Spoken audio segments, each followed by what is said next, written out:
So, Christopher Ward have just released this watch, the 12660, or as I like to think of it, the 12 Jumbo. This is the most refined and pared back variation of this model, and it is far and away my favorite interpretation of the 12. The dial is different, the clasp has been upgraded, the movement is fantastic, but it is not a perfect watch. Let's talk about it. If you're new here, my name is Brittany, and on this channel we just talk all things watches. Before we go any further, for full transparency, this is a press piece I have on loan from the fabulous people over at Christopher Ward. They emailed the press release to everyone. I emailed back as soon as I saw it, asking, is there a press piece going around? Can I get my hands on it? Can I put it on the channel? They didn't ask me to do this video. I asked them. I was so excited to see it. And then when I was all done with it, I sent it back to them. So hopefully that makes everything clear. Okay, right, the watch, the 12660, this is exciting. They have just released this today, and there's a lot of newness, a lot of big cool upgrades. Let's start with the specifications. So this has a case diameter of 38 millimeters, a thickness of 6.6 millimeters, so incredibly thin, and a lug-to-lug of 43.3 millimeters. But with the integrated bracelet protrusion, it does feel a bit larger than that. For reference, here it is on my 5.5-inch wrist versus my husband's 7-inch wrist. I think it wears okay on me. I wouldn't say it's too large, but a bit larger than I'd like this style of watch to wear. I would say this wears absolutely perfectly on my husband's wrist. This is exactly how it's supposed to look. Just the right amount of bracelet showing. It's perfect. This was made with the average wrist size in mind, I would guess. I would recommend this for a 6-inch wrist, all the way up to even an 8-inch wrist, depending on how you like your watches to wear. Another notable part of the wearing experience is how thin it is. Now, I'm a big fan of a thin watch. I think it is under-talked about how important of a feature this is and how much it adds to the wearing experience. I keep calling this the 12 Jumbo in my head, because that's exactly what this reminds me of when it's on wrist. Genuinely delightful proportions, very elegant, elevated. It feels special. Back on specifications, this has a case material of stainless steel, incredibly well finished, with a combination of brushed and polished surfaces, and 30 meters of water resistance. Turning the 660 over, we have a reworked Sellita SW210 manual winding movement, which has been extensively modified by Christopher Ward, and it genuinely looks beautiful, and very different than what we typically see. It's not Geneva striping or snailing, but vertical brushing and finished with diamond polished chamfers. On a practical level and features you will actually experience, this movement is manual winding with 45 hours of power reserve and a tolerance of +20, -20 seconds per day. So it's not the most accurate, but it looks very, very good, and being manual winding aids in the thinness. Okay, a lot has changed in the design department. When I first saw this, it called to mind a couple of different ultra-thin integrated bracelet stainless steel sports watches. There are elements that make me think of the Vacheron Constantin 222 and Overseas, and elements of the AP Royal Oak Jumbo.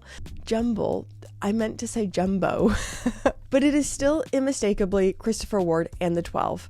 The best way for my brain to reconcile this is honestly to think of it as the 12 Jumbo. So the running central seconds hand has been removed, the dial texture is completely different with a grained effect, enhanced by a layer of clear lacquer. The hour indices are linear brushed with polished facets.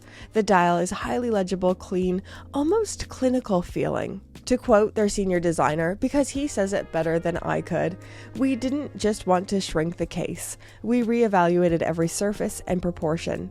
Minimalism is honesty. There's no room to hide. Every decision has to serve the whole. The 660 takes everything out that doesn't need to be there, and it's almost like the most raw interpretation of the 12. The bracelet at first looks like the 12 bracelet, but it has been flattened with 2.9mm single links, which leads down to a new clasp. This is the kind of stuff that I embarrassingly get quite excited about. This has a push button integrated inline with butterfly fold.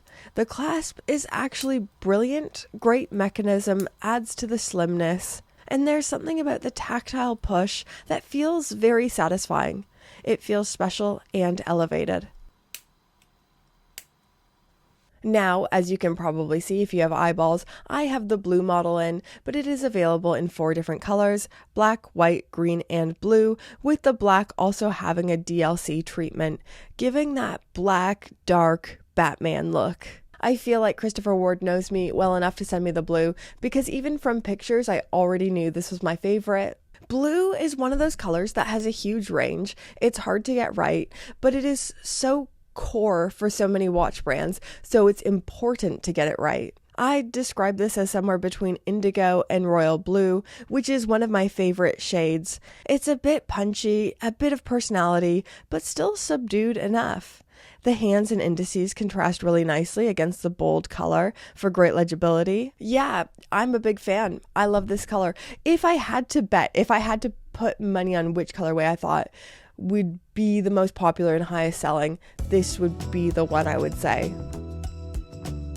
So how much does it cost? The stainless steel on Bracelet retails for £1,250 or $1,495 USD, and the DLC black is £1,295 or $1,550 USD. The 660 is positioned between the steel 12 and the titanium Kosk model in terms of price, and honestly I think it is incredibly well priced, unreasonably well priced in my humble opinion. I think it's a beautiful design, a pretty modified movement, and clearly a lot of thought and care has gone into making a more slimmed down and more refined variation of the 12. It's incredibly well done and my favorite version yet.